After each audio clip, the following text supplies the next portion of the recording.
अस्सलाम वालेकुम। एक दफ़ा मैं एक शहर में रहता था और वहाँ पे एक मौलवी साहब थे। मौलवी साहब ने ऐलान कर दिया कि मैं खुदकुशी करूँगा अगर आप लोगों ने कुत्तों को लड़ाया। वहाँ पे उस शहर का मैं नाम नहीं लेता हूँ या उस कस्बे का, उस एरिया का नाम नहीं लेता हूँ, क्योंकि हो सकता है कि वो लोग सुन रहे हों या वो कोई किसी की स्पेशल पर्सनल स्टोरी है तो वो कहीं आउट ना हो जाए, तो अच्छी बात नहीं है। बहरहाल मौलवी साहब ने ऐलान किया कि मैं खुदकुशी कर लूँगा, मैं अपनी जान ले लूँगा अगर आपने कुत्तों को लड़ाया। वहाँ पे उस शहर में यह था कि कुत्तों की बहुत बड़ी बड़ी लड़ाइयाँ होती थी। तो आपको पता है कि कुत्तों की लड़ाई कितनी बुरी होती है, जानवर जानवर को काट रहा है और बड़ा गंदा एक ब्लडी किस्म का सीन होता है और बहुत ही गलत बात है। मैं इसको पर्सनली बड़ा गलत समझता हूँ, आप लोग भी गलत समझते होंगे। तो वो जो मौलवी साहब थे माशाल्लाह, उनको भी ये बात बहुत बुरी लगती थी। उन्होंने मल्टीपल लोगों को बोला कि आप लोग इन कुत्तों को ना लड़ाएं, ऐसा काम ना करें। जब उन्होंने देखा कि कोई ये बात मेरी नहीं सुन रहा, और कुछ दिनों के बाद वो कुत्तों की लड़ाई थी, बहुत ज़्यादा फेमस लड़ाई थी। बिलीव मी कि ये जो कुत्तों से लोग लड़ाने से रिलेटेड लोग होते हैं वो दूर दूर से, पूरे पाकिस्तान से, कराची से कश्मीर तक वहाँ पे आते थे। तो मौलवी साहब ने अल्टीमेटम दे दिया कि अगर आप लोगों ने इस दिन कुत्ते लड़ाए या किसी भी दिन इन दिनों में अगर आपने ये जो कुत्तों की कंपटीशन रखा हुआ है अगर आपने किया तो मैं अपनी जान ले लूंगा। और वो मौलवी साहब ऐसे नहीं कह रहे थे, वो बिल्कुल सच्चे खरे और मतलब एक जो जेन्युइन मौलवी होता है वो सही बात कर रहे थे। और अगर वहाँ पे उन्होंने ये लड़ाई करवानी थी और ये कंफर्म था, लोगों को भी पता था कि ये मौलवी साहब अपनी जान ले लेंगे, क्योंकि मौलवी साहब को पता था कि यहाँ पे मुझे जाके अगर मैं ज़बरदस्ती करूँगा तो लोग मेरी बात नहीं सुनेंगे या उससे मज़ीद झगड़ा होगा। तो इसके लिए उन्होंने बस सिंपल ये कह दिया कि मैं तो अपनी जान ले लूंगा। अब वो जो कमेटी वगैरह थी, जिन लोगों ने वो सारा अरेंजमेंट किया हुआ था, वो लोग बहुत परेशान थे। वो मौलवी साहब की डेफिनेटली एक इज्जत भी करते थे और वो कहते थे कि यार अब क्या करें। उन्होंने मुख्तलिफ डेलीगेट्स उन मौलवी साहब के पास भेजे कि आप प्लीज़ हमारी बात सुन लें, हम लास्ट टाइम कर रहे हैं, हमारा नुकसान हो जाएगा, इसके बाद कभी नहीं होगा। वेरियस उनको रीज़न दी कि हम लड़ाई नहीं करवाएंगे कुत्तों की, लेकिन मौलवी साहब ने नहीं सुना और वो अपनी बात पे अटल थे। बहरहाल शायद आप ये सोच रहे होंगे कि वो लड़ाई हुई और उसके बाद मौलवी साहब ने अपनी जान ले ली, तो ऐसा नहीं हुआ। बल्कि जो मौलवी साहब थे उनकी बात उन लोगों को समझ आ गई। वहाँ पे कुछ सियाने लोग भी थे, मे भी सारे ही सियाने थे, किसी के बारे में बुरा नहीं कहते, लेकिन उन्होंने उस कुत्तों की लड़ाई का जो बहुत बड़ा कंपटीशन था वो उसको ख़त्म कर दिया कि हम ये लड़ाई नहीं करेंगे। और उन्होंने मौलवी साहब की बहरहाल बात सुन ली और वो एक कह लो कि एक पॉजिटिवली एंडिंग हो गई। अब आप लोग हैरान होंगे कि मैं यूट्यूब ऑटोमेशन बताता हूँ, इस चीज़ का, कुत्तों की लड़ाई का यूट्यूब ऑटोमेशन के साथ क्या रिलेशन है, ये तो कोई बात नहीं समझ आ रही। तो उन्हें क्या इंट्रोडक्शन दी है,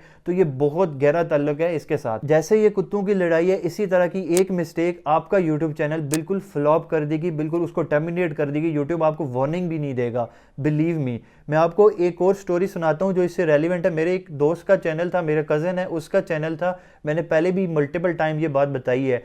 वो डिफरेंट ये जो जानवर वगैरह होते हैं, परिंदे वगैरह होते हैं, इनकी वीडियोस बनाता था। कभी वो पिंडी के राजा बाज़ार चला जाता था, वहाँ पे जाके जानवरों की वीडियो बनाता था। जो लोग पिंडी में, उनको पता है कॉलेज रोड पे बहुत ज़्यादा जानवर होते हैं। फिर वो वेरियस जगहों पे जाता था और वहाँ पे जाके मुर्गों की वीडियोस बनाता था और रैबिट्स की, इन सब चीज़ों की। उसने बीच में ये किया कि उन्होंने कोई मुर्गों की लड़ाई कराई हुई थी, तो उसने मुर्गियों की लड़ाई की वीडियो बनाई हुई थी, 4-5 मिनट की वो वीडियो थी। वो उसने लगा दी यूट्यूब पे और वो सडनली करते करते वायरल हो गई। यानी उसका भी फेसलेस चैनल था, यूट्यूब ऑटोमेशन थी, और वो इसी तरह की वीडियोस बनाता था, अच्छा चैनल था उसका। जब वो वीडियो वायरल हुई तो कुछ टाइम के बाद जाके मेरे ख्याल में 2-3 मिलियन तक उसके व्यूज़ हो चुके थे, ठीक ठाक उसकी डॉलर्स में अर्निंग आ चुकी थी। तो जब वो वायरल हुई, और वो जो यूरोपियन कंट्रीज़ थी उनमें वायरल हुई थी, डिफरेंट यूरोपियन कंट्रीज़ में, और वहाँ पे जैसे पाकिस्तान में मौलवी साहब थे, मैंने शुरू में बताया कि उनको ये बात बहुत बुरी लगती थी, तो गोरा भी इसको बहुत ज़्यादा वायलेंस समझता है वो, और ये है भी वायलेंस डेफिनेटली। तो वो इसको बिल्कुल एक्सेप्ट नहीं करता। तो उनकी जो वीडियो थी, उस मेरे दोस्त की जो वीडियो थी, उसको उन्होंने रिपोर्ट करना शुरू कर दिया। जब यूट्यूब ने उसका फ़ौरन से नोटिस लिया तो उन्होंने फ़ौरन से उसका चैनल टर्मिनेट कर दिया और उनको कह दिया कि आप इवन आज के बाद यूट्यूब पे चैनल बना ही नहीं सकते। उसने मज़ीद बहुत सारी अपील की, बहुत रिक्वेस्ट की कि I will not do it, ये वो सारी बातें, लेकिन उस पर इतनी ज़्यादा वायलेशन आई कि उन्होंने उसके बाद उसके चैनल को बिल्कुल टर्मिनेट, फुल टाइम टर्मिनेट कर दिया, ख़त्म बिल्कुल उसका, यानी ज़ीरो हो गया।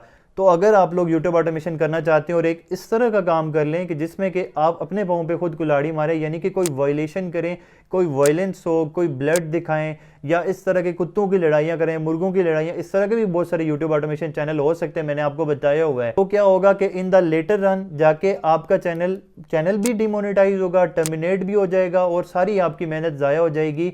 तो इस वीडियो का पर्पज़ ये था, और वो मौलवी साहब की जो बात थी उसको जोड़ने का मकसद ही यही था कि इस तरह का कोई काम ना करें कि जिसमें वायलेंस हो, जिसमें लड़ाई हो, या जिसमें इस तरह की कोई या 18+ एक्टिविटी हो, या इस तरह का सारा काम। देखें, अगर हम इसको रिलीजन के साथ भी जोड़ें तब भी ये बहुत गलत बात है, यानी कि आप ऐसा एक हराम काम कर रहे हो। मैं किसी को नहीं कहना चाहता कि कोई हलाल कर रहा है या हराम है, हर किसी की अपनी समझ बूझ है, लेकिन देखो, अगर एक रिलीजन में भी अगर एक काम को मना किया गया और आप जाके वो कर रहे हो तो ये फिर गलत बात है। मेरे ख्याल में इस तरह की अर्निंग आपको करनी ही नहीं चाहिए, मुझे भी नहीं करनी चाहिए, ये भी हमारी एक मिस्टेक होती है।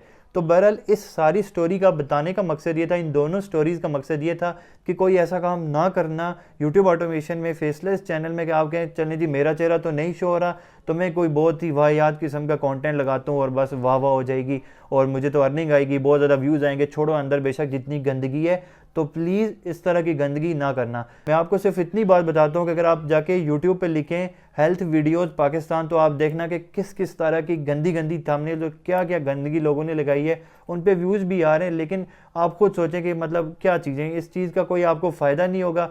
ये भी एक एग्जांपल है, 18+ कंटेंट भी एग्जांपल है, प्लस वायलेंस, ये सारी चीज़ें, या कहीं पे लड़ाई हो रही है, वार है, वही वायलेंस पे आता है। तो इस तरह के यूट्यूब ऑटोमेशन चैनल नहीं बनाने, सोनर और लेटर वो आपका चैनल जो है वो डिस्ट्रॉय हो जाएगा, वो बिल्कुल बचेगा ही नहीं, तो आपको नुकसान होगा। तो प्लीज़ इस तरह की कोई एक्टिविटी ना कीजिएगा और पॉजिटिवली आगे बढ़ना। Good luck.